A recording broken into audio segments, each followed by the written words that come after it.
जय हिंद दोस्तों, नमस्कार। आदिवासी आरक्षण मंच पर हमारे बागीदरा विधायक प्रत्याशी रह चुके श्री जय कृष्ण पटेल साहब ने कुछ ऐसी बात ही बोली जिसे सुनकर आप हैरान रह जाओगे। साथ ही उन्होंने एक विधानसभा में लड़े हुए चुनाव को T20 घोषित कर दिया और ये बात आपको बहुत ही पसंद आएगी। एक बार सुनिए आप।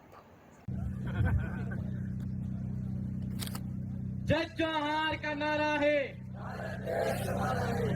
थोड़ी आवाज तेज लगाओ, आरक्षण ऐसे नहीं मिलेगा। जय जोहार का नारा है। जय जोहार का नारा है। अनुसूचित क्षेत्र आरक्षण महासम्मेलन में आज बांसवाड़ा जिला मुख्यालय पर आयोजित हो रही सभा, सबसे पहले मंच पर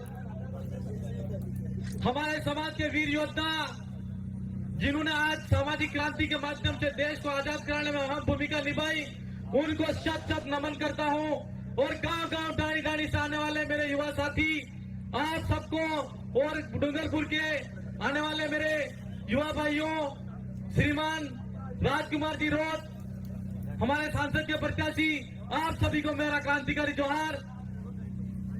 आज मंच पर हमारी बहुत सारी बातें हो रही है, लेकिन अनुसूचित क्षेत्र के अंदर आरक्षण की जो बात है उसका मूल उद्देश्य ये है कि हमारा आदिवासी क्षेत्र के अंदर 1874 के अंदर सबसे पहले अंग्रेजी हुकूमत के सामने आदिवासियों ने लड़ाई लड़के अलग से हमारा एक्ट बनवाया था। वही कि वही 1919 में आया, वहां पर भी आदिवासियों ने लड़ाई लड़ी। वही भारत शासन अधिनियम 1935 में आया।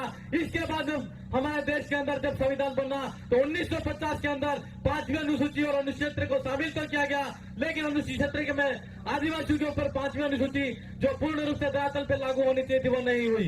इसी के कारण आज आदिवासियों को पूर्ण रूप से आरक्षण नहीं मिला है। तो हम इस सभा के माध्यम से 2 बार सरकार के सामने पहले भी हमारे 2018 में राजकुमार जी और राम प्रसाद जी जब विधानसभा में गए थे तो उन्होंने पुरजोर तरीके से आरक्षण की मांग को उठाया था और आदिवासियों की आवाज को और फिर प्रदेश की आवाज को बुलंद किया, लेकिन सरकार ने नहीं सुना। लेकिन इस बार हम ये कहना चाहते हैं राजस्थान की बदनदार सरकार से कि हमारा जो आरक्षण का मामला है, अनुसूचित क्षेत्र के अंदर जो आरक्षण की जो बात और मांग उठ रही है, युवा आपके माध्यम से ये कहना चाहता है और हमारे समाज की मांग को बदलना सरकार से कहना है कि जल्द से जल्द हमारी मांग को सुने।